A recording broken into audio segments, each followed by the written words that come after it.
right. How are you? Doing good. So my show's called The Rome Show Podcast. Right. I interview people all over the world, Cool. singers, producers, doctors, in every industry, Okay. All right. Cool. and you'll be the first professor. Oh, nice. Okay. All right. And I always wanted to interview a professor, Okay. Well, it's your chance. so I really appreciate this. No problem.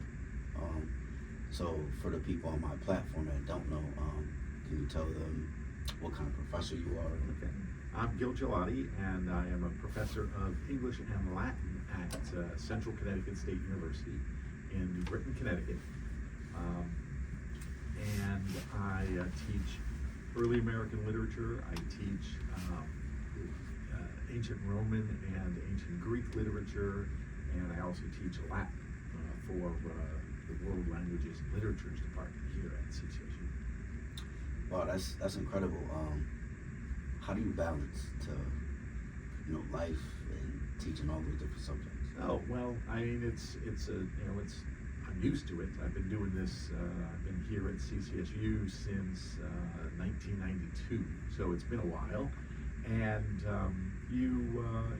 it's what I'm trained to do. So it's a job. I mean, it's a lot of teachers like to think of it's a vocation and that sort of thing, and it is. I mean, I enjoy doing it. I think it's an important thing to do, but it's also a job. So you put in your hours, you do the work, you're serious about it, and the different topics, the different subjects that I teach make it interesting. So it mixes things up. So I'm not just teaching one thing all the time. I've got the early American. I have lots of different variations. I also teach some pop culture classes as well.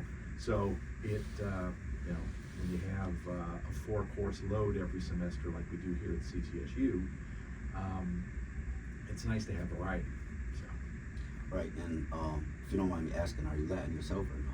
Oh no. I'm Italian. I have Italian heritage. And so the Latin, the Latin classes are something I've been taking Latin since freshman year of high school. So Okay, that's something you have to practice. yes. That's very difficult. I took Spanish when I was in 9th grade, Okay. and I just couldn't get it. Like the writing in Spanish, and it's Right. very hard. Yeah, and language is the human brain is programmed to learn language when we're very young, right? And so here in the U.S. we tend to wait too long to teach second languages, it does make it harder. But it's not impossible. But it stretches the imagination, and it can be fun. So. Right. What's one of your favorite times of being a professor? Oh, it's it being in the classroom and having the students sort of get stuff, right? You've been working on something, you've been kind of looking at a text or something, and somebody sort of kind of you see the recognition in their eyes, going, I get this now, and then they start doing something with it. Right. I like to ask my guests motivational questions. Okay. What's a couple things that you do on the day you feel off to make yourself feel back on? Well, I always start off the class with a joke, right? So that kind of, and usually no one laughs. So yeah, I like listening to music. So that's always turn on the radio or just popping something on my phone or in a CD player or something.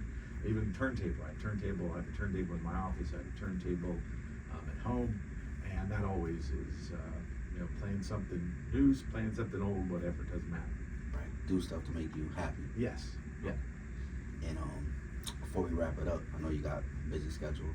Is there any advice you could give to a young person that wants to become a teacher or professor? Okay. Well, if you're aiming for be a college professor, you're gonna need a terminal degree. You're gonna need that PhD or that MFA or something like that, and just really love the subject, right? and because that's going to be with you the whole time. Sometimes you're going to have great students, other times you're going to have less than great students, and what's going to get you through is your love of teaching and your love of the subject. And it takes time. You know, kind of you just have to be dedicated to it, like so many other things, right? If you're gonna get good at something, and the professorate is shrinking. There aren't as many full-time tenure-track jobs out there as there used to be, because of all sorts of different economic and social reasons. But so the competition is going to be fierce, and so you just have to be prepared for it. And if you get the PhD or you get the terminal degree and you don't land that full-time job, think about, be prepared that there might be other ways to use that aren't necessarily being a full-time professor. Right. Thank you. Very good advice. Yeah, okay. I really appreciate this. Maybe we could do it again sometime. All right. Yeah. Thank you very much, Rome. And I'm proud to be the first professor you've interviewed. Right. So there are a whole bunch of us around. So go for it. Thank you. Really Okay. appreciate it. All right. Bye bye. Bye bye. Cool.